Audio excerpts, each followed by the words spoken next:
Okay.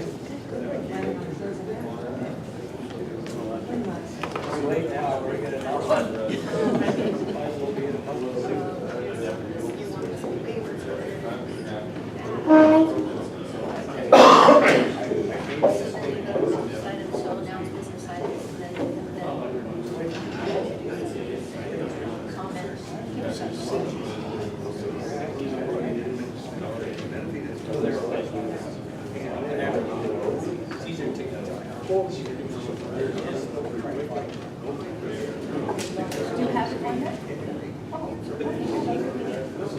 You had an extra. No, it's still going under the same.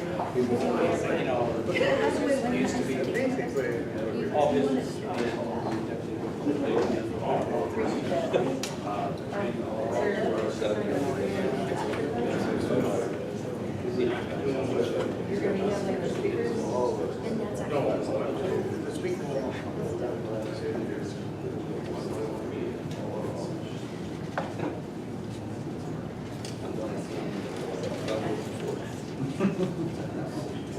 So for Thursday, right?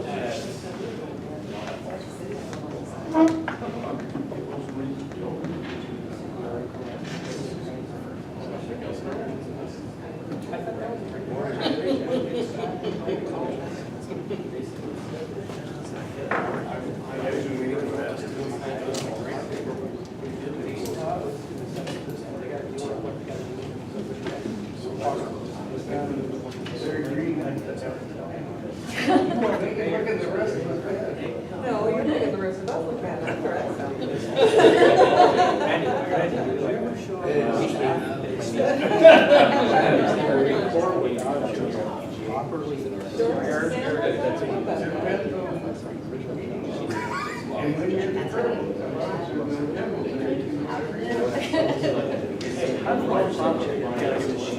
Oh, absolutely.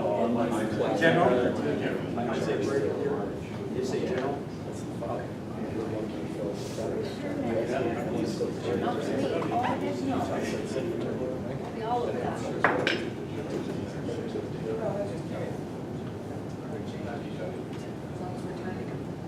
Okay, looks like it's noon. Well, welcome to the special meeting of the city council member. City council, I just opened the session to order, have a flag salute, and Alice, could you lead the pledge? Ready, begin.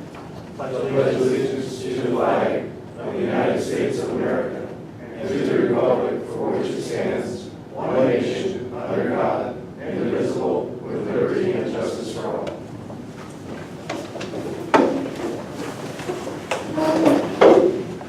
Okay, can we have a roll call, please? Councilmember Aaron Present. Councilmember Green. Here. Councilmember Haggerty is absent and excused. Mayor Pro Tem Warren. Here? Mayor Bonner. Here. Okay, can I get a motion and a second to approve the city council agenda? I'll approve. Second? Make the motion. All in favor, aye? Aye. Any opposed? Okay, public comment. Do you want to read the comments relative? Any person wishing to address the city council on any matter on this agenda is asked to complete a speaker request form available on the back counter. The completed form is to be submitted to the city clerk prior to an individual being heard by the city council. The city council has adopted a time limitation of 3 minutes per person. If you are commenting on the agenda item, your comments will be heard at the time the particular item is scheduled on the agenda. Thank you. I have one request, Jack Wamsley. 7.1. I'm sorry? On 7.1 further down. Oh, That's 7.1 over here, okay. Okay, and then there's no other?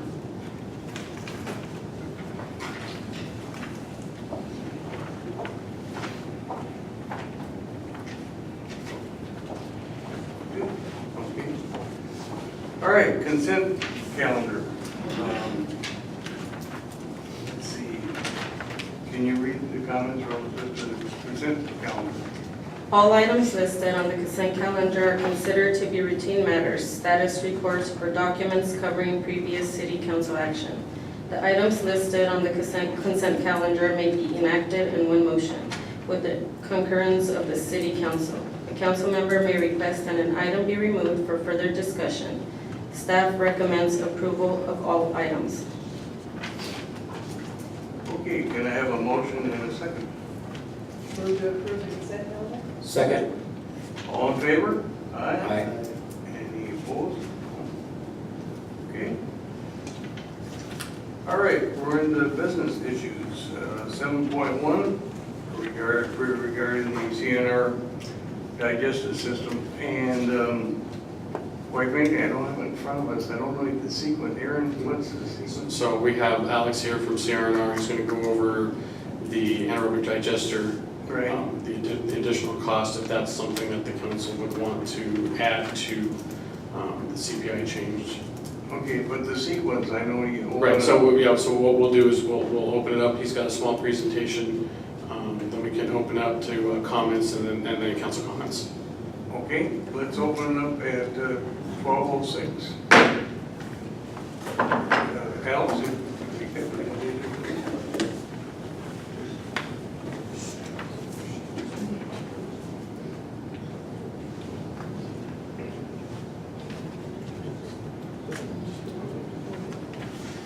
Good afternoon, Honorable Mayor, Council, and staff. My name is Alex Bregovich, Senior Regional Vice President with CRNR. And today I have David Farian with us today. He's our President of the Solid Waste Division, as well as Nicole Moore, who is our Senior Sustainability Coordinator. What I'm going to do today, I know that most of you have gone through this presentation a number of times, so I'm not going to spend a lot of time on it. Just go over briefly what we're talking about today. So quickly, the flow chart on the anaerobic digestion system itself. What we propose to do with your organics are mainly green waste and food waste. The top left corner there, you see an organic solid waste. That would be things like green waste, food waste. Liquid waste down at the bottom left-hand corner would be things like fats, oils, and grease. Those get mixed into a main digester, where they sit for about 21 days. After that process, they're pumped out, separated into solids, will become basically an organic soil amendment, as well as a liquid soil amendment. And then we will also be producing a gas, a renewable natural gas, one of the first in California to do so. That renewable natural gas will then be fed into our fleet, and our trucks will be running on this fuel. Last but not least, additional fuel that we produce, we will be able to drive into the SoCalGas pipeline as well. And we are the first company to be able to do that in California. In terms of carbon intensity, this is basically how much pollution is generated by a gallon of different types of fuel. This study was done by the California Air Resources Board. You can see diesel ranks at about a 95. CNG ranks at about 75. A lot of people are surprised at how high it ranks, but that really comes from where the CNG, where the gas comes from, which is normally out of state. And this is what they call a wheels to wells study. Landfill gas is also produced. We only know of one landfill up in Northern California in Altamont that produces this gas. And then there is our gas, which is now rated at a negative 24. One of the only negative fuel or negative carbon fuels in the state of California. This is a artist rendering of the facility itself. For those of you that have been out there, we've basically have phase one complete, which is on the top far right of those domes. Phase two will be completed within about the next 60 days. And then phase three and phase four will be built upon request, and that's obviously given if we get the material to go and feed that particular phase. So our facility is at this point operating on phase one 100%. Phase two should be kicking on, like I said, within about 60 days. Program overview, this is what you will be looking at today. Adoption of the AD program will ensure that the City of Canyon Lake is in full compliance with the newly adopted state laws. These are State Law 1594 and 1826. In essence, what these two laws do is they ban organics from the landfill. So you can no longer take organics to the landfill. Different periods of time, different requisites, but at the end of the day, that's what these two laws will do. Early adoption of the AD program guarantees the City of Canyon Lake the lowest rate available due to the numerous grants received by CR&R. David is going to get a little bit into the grants that we received, but in essence, the project thus far, there's a capital investment of about $53 to $55 million. 10 million of those we've received from grant funding. So we've taken that 10 million and reduced the rates in order to make it as attractive as possible to our cities. And then the adoption of the program will provide stable fuel costs now and into the future. The fuel that we will be producing locally. And that's a big benefit to our cities that have signed up because, as you might guess, fuel is one of our largest expenditures when you run a fleet of trash trucks. Currently, us, like everybody else, we're at the mercy of the world markets when it comes to fuel. By producing our own fuel, we control our own costs. So we would never have to come to a city and say, hey, price of fuel went from $2 a gallon to $5 a gallon. By controlling our own costs on fuel, we control a big part of what drives our costs. And having this facility on site, locally producing our own fuel, is a huge benefit to both the benefit to the customer as well as to ourselves. And the AD program has a tremendous environmental benefit, including the production of clean renewable natural gas, which we talked about earlier. A huge benefit in terms of environmental benefits. And the AD program will guarantee the city a long-term stable market for the organic waste, and it all complies with state law. One of the biggest issues we're faced with on a daily basis, and David can speak to this, is finding markets for the material we currently collect. It's getting harder and harder to find those markets. It used to be we take everything to landfill, used as alternative daily cover. That's being cut back, and by 2020 that will be completely eliminated as a result of 1594. And then the other thing we use it for is land application. Unfortunately, that is being tightened up with regulations. San Diego Water Control Authority has basically said they are going to come down with some stringent regulations on where that material can be placed. So that was one of the reasons why we invested the way we invested in this particular facility. Dave, do you want to talk about grants? Good afternoon, David Ferry, nice to be here with you. Nice to see a familiar face in Jack Walmsley from the original council. I think are a couple of people that have been here since day one, so it's nice to be back.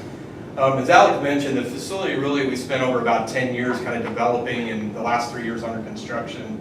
And a lot of times it's important to kind of look at, what are the real benefits? Obviously there's regulatory benefits, so if you look at the top 3 sets of diamonds, those are all the bills that the city is faced with that have been imposed by the state that we're trying to meet to keep you in compliance, which is a requirement in our agreement. And the 2 newest ones on the left there, as Alex mentioned, 1594 and 1826, those are really bans of organics going to the landfill. They don't say a ban, but really by the year 2020, you'll no longer be able to take that material there.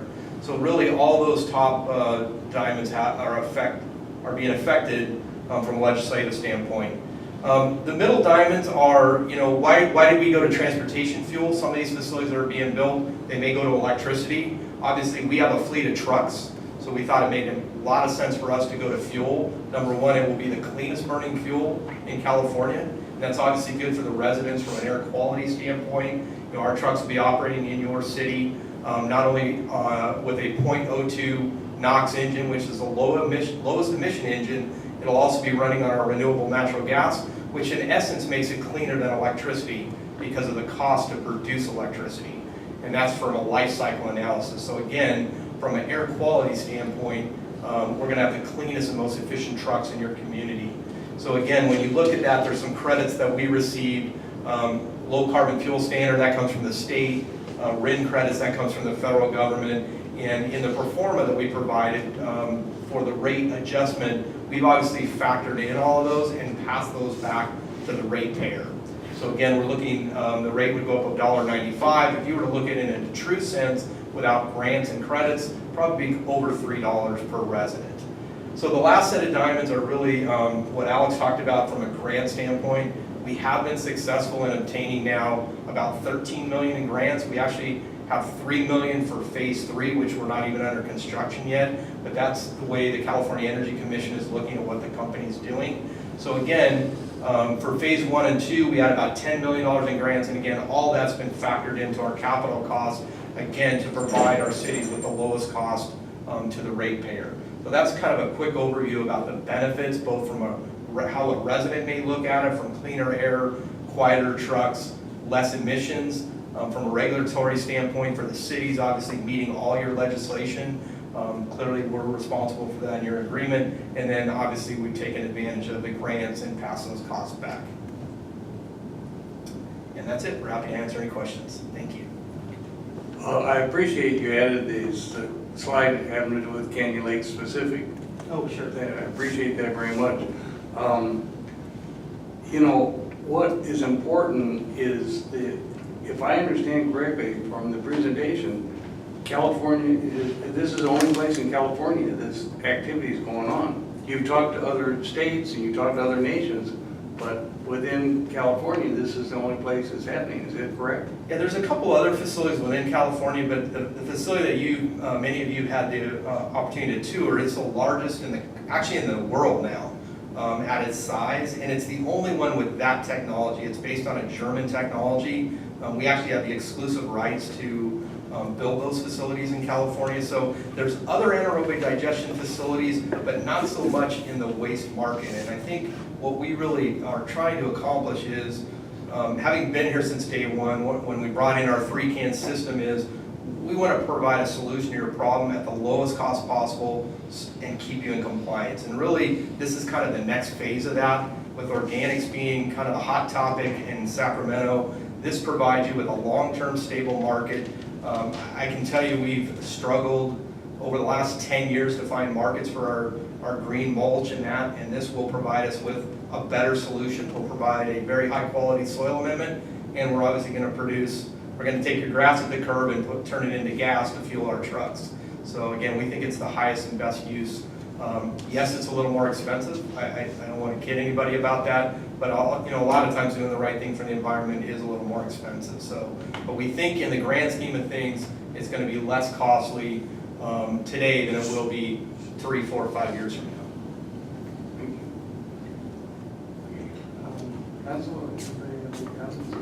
Yes, I have a question for either David or Alex. Has there been any other states inquire to see what this is that they could do? Or isn't this going to be nationwide someday?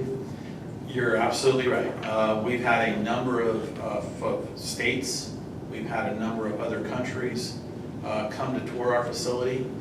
It's, as David said, it's one of a kind in the world in terms of the technology we're using, the scale.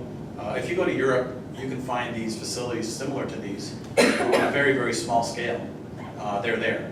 And that's where we actually got most of the technology from. We just ramped it up to a much larger commercial scale, but you're right. It's going to be one of those things that 10, 15 years from now, yes, there will be additional. There have to be, because the capacity of one facility will not, be able to take care of a region the size of Southern California or Northern California, for that matter.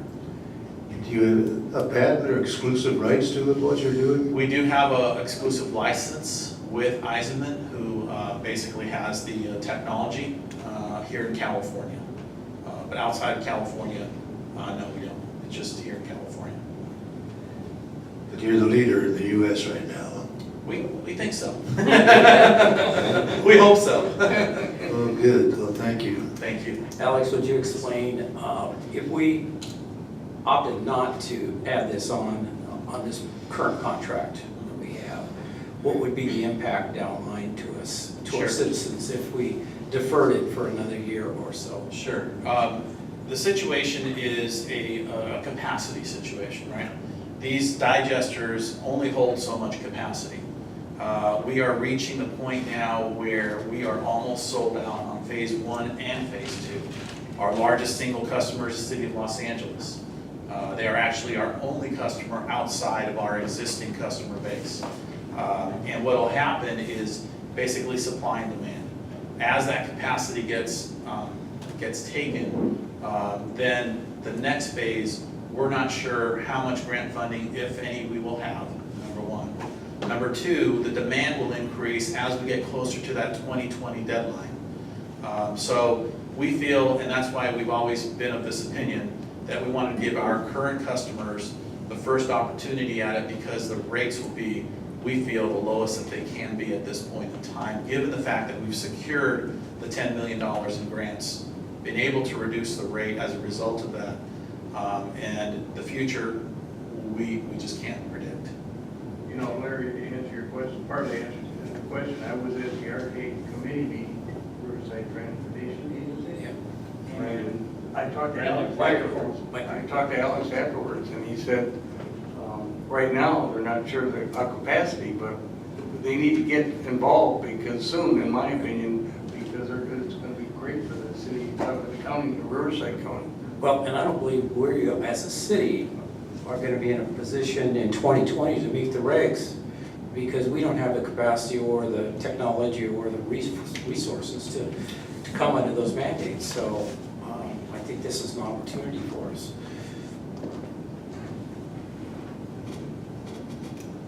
Okay, is there anybody in the audience? Yeah. Ramsey?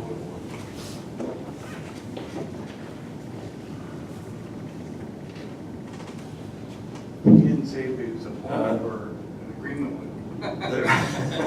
Thank you. Well, you've had a good presentation from, I think, probably one of the finest companies here with reference to trash in Southern California. They've always been in the front of it, and they've always developed, tried to keep their cost within reason. My thoughts on it go back to when we were really in trouble with some 30 years ago when we formed our city. Our trash pickup was terrible. We had 3 families going together and sticking the trash can out in front of one house so they wouldn't have to pay the bill. And so anyway, Dave and I got together with the council, and we decided to put it on the tax, and that was the way to go. Now everybody pays their fair share, and it's fair to the corporation. They also have donated millions of dollars over those 30 years to the POA. And that happens to be with a lot of donations that they have continued to do and continue to this day. That never comes up in a lot of the presentations, and they don't brag about it. Other than the fact of one time when I had asked for service for a bin, why Jackie said, "You got more bins than Temecula." I said, well, we need it. So they've always supported Kenya Lake from the word go. They've always given us a fair price. And I think we would be fools not to support what they're requesting. Thank you.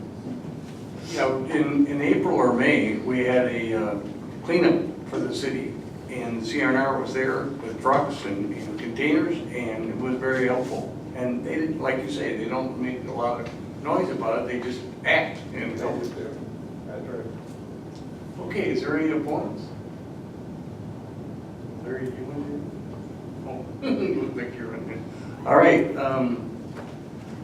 so if there's no, I think I'll close the session at 12:24. And then can we have a motion? We actually have Oh, two, we don't need we to have have, that motion. we have 2 resolutions though, Right. 7-1 and 7-2. Oh, excuse me, sorry. Okay, so that's all the discussion relative to 7.1 then, right? So what we're asking for is a motion and a vote from the council directing staff to amend, to review amendment number 4 with the franchise agreement with CRNR, and to incorporate the residential organic rate into it, if that's what the council so desires. And then we'll bring this back at the July 12th meeting as to continue public hearing for the annual CPI increase with regards to the CRNR rates. Okay. I'll make that motion. Second. All in favor? Aye. Any opposed? Okay, thank you. Okay, now we're gonna move to 7.2, approval of the 2017-2018 proposed city budget. And Terry, are you gonna kind of kick this thing off? I think Eric's going to make one suggestion before we start. Right, so we made, Terry will go over the changes that were recommended by the council at the last meeting. And one suggestion I come up with, I think Terry's going to say we're about 19,000 in the red. My recommendation would be we have 80,000 in a capital project to put in the exhaust system at the fire station. I would recommend taking that out.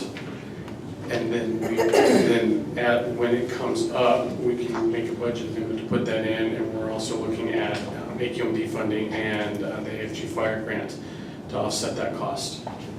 Okay, Before we ever get to that point, I got a lot of questions and a lot of concerns. So before we get to the point where we're Sure. going to be moving that money around, I'd like to go over that. Okay. All right, so the only thing I changed since last time was I went to Q's numbers. The difference was he had a different base that he started with a 10% increase, and that was about $114,000 savings. 114. And I lowered the attorney fees, sorry Karen, to 10,000. And then we added some money for cost recovery for the server crash. And those are the big differences. So we went from $100,000 and some deficit down to a $19,000 deficit. Everything else has remained the same as last time. Any questions? Questions on it in general? Any questions you have on the budget or the changes? I have a lot of questions, but I'll go last. Somebody else can ask. You can I check have them a out. few also, but I'll wait. well, somebody's got to start. Who's Oh, gonna start? well, my only question is, I was looking at the proposed budget that was the Finance Committee reviewed on the 30th of May, and there's been several changes made since then. And I don't think you want me to read every one of them, but I've got it page for page for what was submitted on May the 30th and what's now being submitted. Yeah, we made a lot of changes based on the recommendations from the Finance Committee, and then we discussed those before the budget hearing. And so, do you want to know what those were? No, Okay. I'm just curious, I hadn't heard about the changes, maybe I was someplace else. You're saying I'm not that thrilling to listen to? Just kidding. But that was just my comment, I was just a little confused as to what some of the numbers had been changed. Well, we got some information a little later, like I didn't get the sheriff's stuff till a little later, and so some of those changes were made. And then the committee had some recommended changes as well, we made those changes. So. And Jordan, I'm not challenging the committee, I'm just curious. Yeah, but I don't know, I have to tell you, I'm a little confused. We had the Finance Committee and we had a couple recommendations, or more than a couple. Yeah. But then we had the draft at the June 1st meeting, and we talked about the things that Terry's talking about. Are you talking about there's additional beyond that? That the Finance Committee hadn't even met, so I don't know what you're talking about. I'm talking about what was presented on the 30th of May that was the first finance meeting we had. to what is being Right. presented now. Yeah, there were some changes recommended by the committee that made it to the first council meeting, and then those changes that I just discussed now from that meeting and getting the sheriff's better numbers, those are the only changes. So there wasn't a lot, there was 6 or 7, but not a lot. So. What, I'm curious, because we were talking about lots of various things at the Finance Committee. And I didn't realize that we are now running a deficit. Is that because of the things that we added as capital? No, we had we had the 80,000 after that. I think we did, right? 80 was included, but with the funding source, remember we talked about how these items are going to be paid for? Well, we had a deficit at the finance committee meeting too. Okay. Yeah, and we reduced it from like 140,000 down to 19,000. So But that still included the 8,000 in the capital. Okay, So it's always been, everything that's been presented to the committee or to the council's had a slight, or bigger slight deficit, so. I think what Aaron said, we'll take off the exhaust ventilation system and make a grant out of that. well, I know, I can tell you, I talked to Senator Stone and then his staff, and have directed it to our staff, because there are AQMD grants out there. We have made that bridge, the connection. Senator Stone's office is working on it as we speak. AQMD has a lot of money for various projects. Looks positive, nothing is for certain, but we're headed down that pathway. But we did put it in the capital because it is a recognized item that will need to be in the station eventually. So I think what we're recommending is when we apply for these grants and get approval for the grants, we'll come to the council to get approval to apply for the grants and to purchase that, and then we'll do it mid-year or whenever we get the recommendation at that point, so. Okay, Vicki? I got a bunch. Sure. I just went through this line by line last time, and I knew that we had talked about a lot of changes, so I went through it again. A couple things, the Christmas budget, I don't know why we're at 4,000. I was told that last year there was a large expenditure because of starting all of this, but I'm not sure what the 4,000. Can somebody explain what 4,000 for the I tree think line? either Mike or Aaron have visions. Okay. The thought for the additional was to just increase the event and get additional lighting. Part of that cost too also includes about $1,000 to do the setup and tear down, and that's going to be kind of an annual thing. But the bulk of it is to actually purchase more lights to kind of make it bigger and better. Maybe bring more people to the event. You know, maybe something additional other than just the snacks we did, is just to kind of up the event in comparison to what we did last year. Okay, in my opinion, we're going from 0 to 4,000, correct? There wasn't anything in the budget previously to, Mid-year adjustment. Yes. right, but that was after the money had been spent. Yeah. But But every previous year we will have that, at least that $1,000 that we have to $1,000. do for setup and tear down.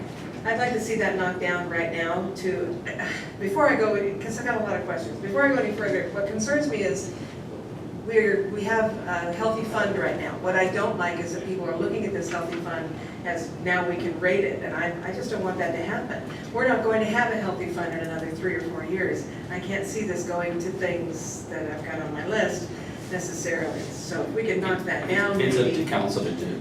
Yeah, If you're comfortable with just do the standard one, if it's just 1,000, that's fine. If that's, and that's the cost for having them come out and do that? Set it up and tear it down, yeah. Does anybody else have any questions on this? It's just to go from 0 to 4 seems like a lot. That seems to be reasonable. Okay, And Veterans Day celebration, Yes. that's also 4,000. that went up from, yeah, that was 3, I thought we had brought it up to.